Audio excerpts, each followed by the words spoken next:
In a small town, there lived an old man named Mr. Jenkins.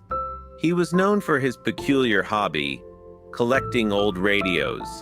He had radios from every era, each carefully restored to working condition.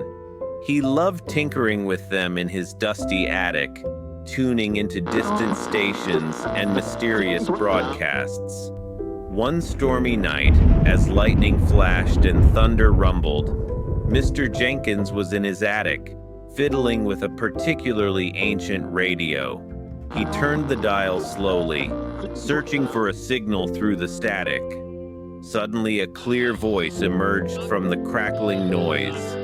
"Attention, attention! This is a message from the future. Do not be afraid." Mr. Jenkins froze. The voice continued, "You have discovered a rare temporal frequency. This message is for you, Mr. Jenkins. The fate of the world depends on your actions tonight."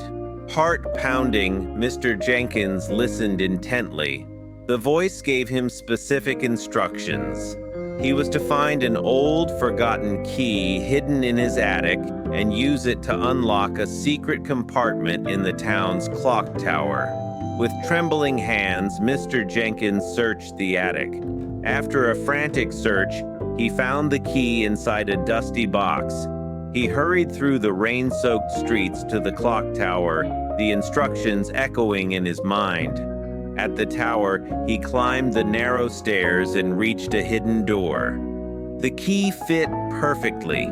Inside, he found a small, glowing device and a note. "This device will reset the timeline and prevent a catastrophe. Activate it before midnight." Without hesitation, Mr. Jenkins activated the device. A brilliant light enveloped him, and he felt a strange sensation as if time itself was bending. When the light faded, Mr. Jenkins found himself back in his attic, the storm still raging outside. The ancient radio was silent, as if it had never spoken. He wondered if it had all been a dream. But the next morning, the town was buzzing with news. Overnight, the clock tower had been struck by lightning, but miraculously, the ancient structure remained untouched and even seemed to look newer. People spoke of a strange, peaceful feeling that had settled over the town. Mr. Jenkins smiled to himself, realizing that the voice on the radio had been real. He had changed the course of history, and no one would ever know. As he looked at his collection of radios, he wondered what other secrets they might hold, waiting for the right moment to reveal themselves.